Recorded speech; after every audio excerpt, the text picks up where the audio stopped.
Hey, what is up everybody? It's Animac here for AnimeUproar, and today I will be breaking down the latest shocking events in the Boku no Hero story, including a surprise attack on Deku and All Might, and the huge revelation that there may really be a way for All for One to steal One for All.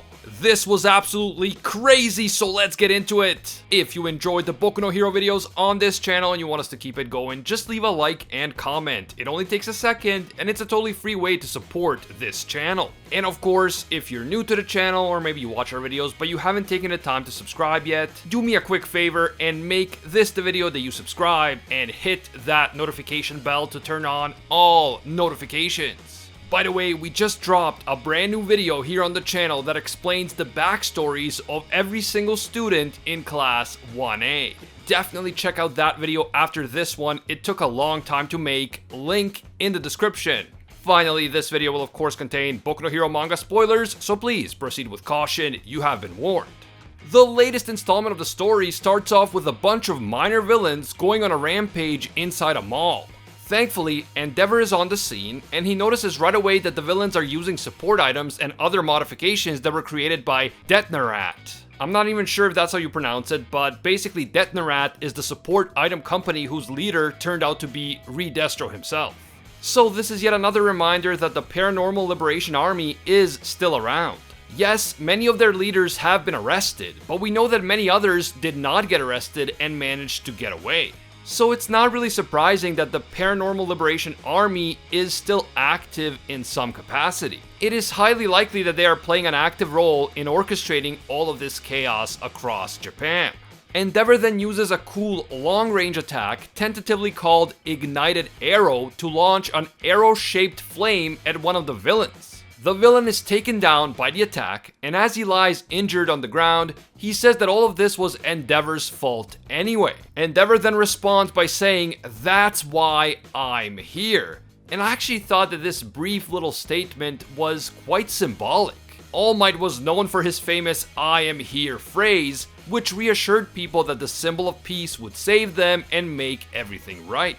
Endeavor is now using a variation of this phrase as well, but the context he is using it in is different. Both All Might and Endeavor are saying that they are here to defeat villains and save the people. But while All Might was the symbol of peace and everyone's hero, Endeavor is now more of an anti-hero. Endeavor is not just here to save people, but also to atone for his own sins and right the wrongs that he himself committed. Endeavor is here as the current #1 pro hero, but he is not All Might, and he never will be. He is a different kind of person and a different kind of hero, and I just thought that his little "I am here" moment did a great job of showcasing both the similarities and the differences between him and All Might at the same time. Ultimately, Endeavor succeeds in taking down the villains and resolving the situation. He hands the villains off to the police, and then he meets up with Best Jeanist and Hawks. It seems that this specific group of villains was also connected to Muscular and the big villain Jailbreak. But, just like with Muscular, these villains don't seem to have any valuable intel on the big boss, All for One. All of this villain activity seems to be decentralized rather than a deliberate and planned act by All for One himself. So, whenever they capture the villains, they realize that none of them actually know how to get to All for One. The discussion between the top 3 heroes is suddenly cut short as a group of angry protesters moves towards them.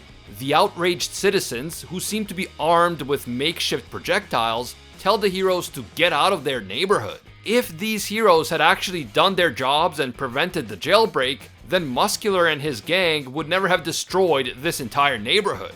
And by the way, the crowd and the heroes seem to be referring to Muscular as Jailbreaker. So I'm guessing that this is like a new alias that he's been using after breaking out of Tartarus. The protesters are especially angry at Endeavor because they blame him for all the crimes that Dabi has committed, and they also believe that Endeavor is still keeping important secrets from the public. The protesters then begin pelting the heroes with rocks, water bottles, and cans, and everything else that they can get their hands on. So the heroes take off in the Jeanist mobile, with Hawks riding shotgun and Endeavor riding in the back seat. For his part, Edshot is investigating the Paranormal Liberation Front, but it seems that he hasn't made any progress, at least not yet. Hawks then suggests that the top 3 heroes should keep their distance from Deku and All Might, since they don't want all of that harsh public scrutiny that is now targeting them to start spreading to Deku as well. Endeavor agrees that they should keep a distance from Deku so as not to add to his already massive burden. And Endeavor then goes on to officially confirm what I've been saying on this channel ever since we first learned about Deku's decision to leave the UA. Deku did not leave the UA just so his classmates wouldn't become targets for All For One due to their proximity to Deku, although that was certainly part of the reason. Deku also volunteered to become the bait for smoking out All For One and the League of Villains. All For One and the other main villain leaders are laying low until they can find a way to complete Shigaraki's procedure and perfect his body. And so, all of this other seemingly random and decentralized villain activity is likely just supposed to be a distraction for the heroes. All For One hopes that the heroes will be too busy fighting off the random villain threats across Japan to devote a ton of resources to finding him and Shigaraki. And if the heroes can't locate Shigaraki before his procedure is complete, then the heroes lose because Shigaraki will be practically impossible to stop. Theoretically, now that the heroes are clearly understaffed and disorganized, All For One may be able to actually take advantage of the situation and go on the offensive, but Endeavor believes that Deku was right when he said that All For One's top priority is perfecting Shigaraki's procedure and then taking over Shigaraki's body. For All For One, that is even more important than taking advantage of this chaotic situation to dunk on the heroes. And that is when Endeavor drops an absolute bombshell. Once Shigaraki's procedure has been completed, the next goal of All For One and the villains will become possible. And that goal is to steal One For All. And this is a huge deal, because initially we were all led to believe that One For All cannot be stolen, period. Because of course, it is a quirk that can only be transferred willingly from one user to another. But if that were the case, then why would a highly intelligent villain mastermind like All For One spend decades of his life trying to do something that could never be done? Why would he waste all this time trying to steal One For All unless he knew that there was some way to actually steal the quirk?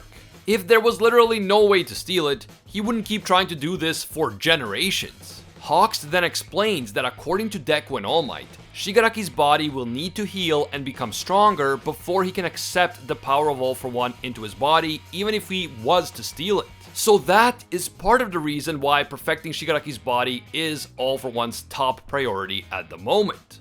But the physical requirement is not the only requirement. Best Genist points out that because One For All carries within it the spirits of the 8 former users, anyone who is trying to steal the quirk will need a willpower that can overcome all of their wills. According to Hawks, one potential way in which this can be achieved is through incredible amounts of hatred. It is possible that All For One chose Shigaraki as his successor because of his raging and seemingly endless amount of hatred for the hero society. A hatred that All For One hopes will be able to overcome Deku's will and the will of the former One For All users. This seems to suggest that it is indeed possible for Shigaraki to steal One For All if his body is perfected and if his hatred can overcome the wills of all the current and former One For All users. This is certainly not an easy task, and Hawks still isn't sure if it would work, but this is one possible way to actually steal One For All. I am not sure if this exact method of stealing will pan out,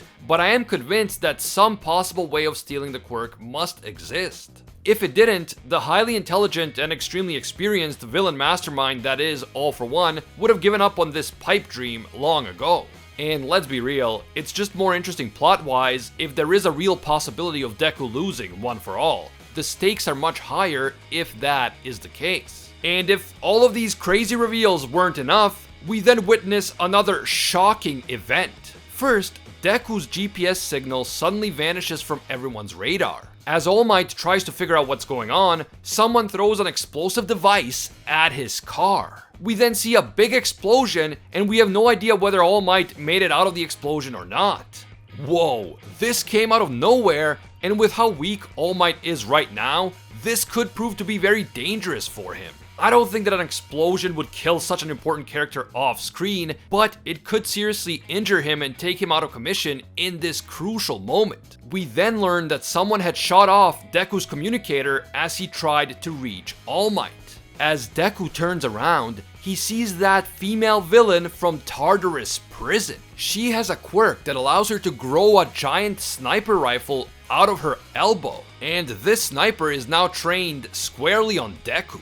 The villain waifu expresses her intention to capture Deku and take him with her, and she warns him that he must follow her orders if he wants his limbs to stay attached to his body. Deku believes that this woman is an assassin sent directly by All For One. And next to the woman, we see a man sitting on the rooftop and leaning against a wall. The man's face is bathed in shadows and we can't really see it, but the man appears to be missing both of his hands, which of course implies that this man is Overhaul. Don't forget that the villain waifu had gone out of her way to break Overhaul out of prison back in Tartarus. So he must be an important part of her plan in some way. And that is how this shocking chapter ends, with Deku and All Might ambushed by the new female villain, and with Overhaul just casually listening to My Chemical Romance in the background. Man, where do I even start when it comes to this chapter and all of the questions that it raises? First of all, what is this woman's quirk? Her ability to grow a massive gun out of her arm makes her look like some sort of cyborg Terminator. But is this her actual quirk, like she can grow a gun out of her arm and that's it? Or is her quirk the ability to create any object from her body, kind of like Momo? Don't forget that she managed to break Overhaul out of his cell back in Tartarus, but it didn't look like she used a giant rifle to do it. So what is her quirk? I can already hear the crazy theories about this woman being related to Momo and possessing creation or something similar. Oh wait, I didn't actually hear anyone say it, so I guess I'm the crazy one because that theory totally popped into my head since this woman does kind of look like Momo. But what do you guys think? Could her quirk be some form of creation? And if so, is she related to Momo and the Yaoyorozus in any way? If she was, that would be totally nuts. Momo is such a good and proper girl, and her family is wealthy and highly esteemed. But who knows, maybe they have a black sheep in the family, a secret supervillain with the power of creation. Also, what is Overhaul doing here? I mean, aside from listening to My Chemical Romance. Is he there by choice, or is he a prisoner of this female villain? And if he is a prisoner, is it because All For One wants to use Overhaul's quirk to fully restore Shigaraki's body? We have to remember that Overhaul has the ability to disassemble and reassemble human bodies. And when he does reassemble the bodies, they are perfectly healthy and free from all injuries. With that said though, Overhaul's quirk is activated when he touches something with his fingers, and currently he doesn't have hands.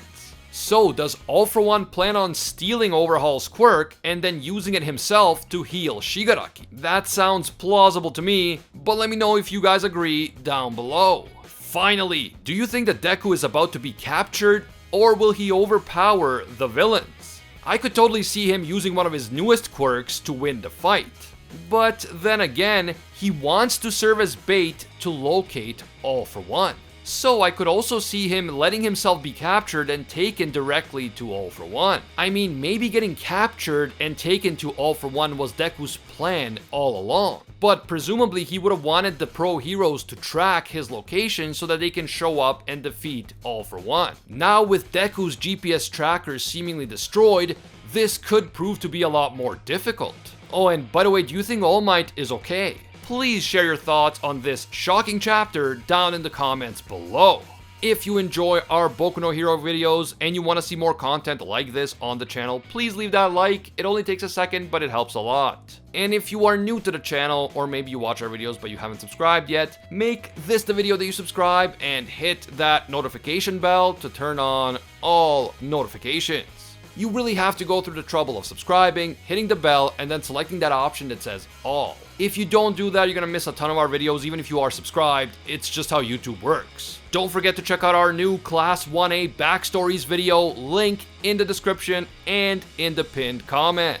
A big thank you to all of our AnimeUproar patrons for making videos like this one possible. Special thank you to Alpha Sigma, Red Haired Raven, and AV. These guys are absolute mad lads and disciples of Lord Twigo himself. And I can't forget all of our The One tier patrons, the ones who rise above all other clans, including Ingrata, Pate Hefa, Aljatal, Dr. Courtman, The Toasted Chi, Bang, Emperor Otaku, Spidey Life Tanel, Tungsten Tarkus, Baked Buddhist, and Yuno. Finally, thank you also to our Pro Hero tier patrons, including the one and only Gilgamesh, Steelers, Angel Cruz, Anatoly Kazatsky, Cricket XP, Rathuin Deora, Very Gucci, Alicia Akhter, Bonnie Parks, Hinokami and Water, Joanne Garcia, Ted No Ted, iSparky65, Jessica LaFond, Metal Mama, Corey McGowan, Fatboy Games, Deadly Saint, Soul Ray, Slice and Dice, and Pillu. If you enjoy our videos and you feel that they provide value for you, consider supporting us on Patreon. Even a single dollar will give you access to our patron exclusive Discord,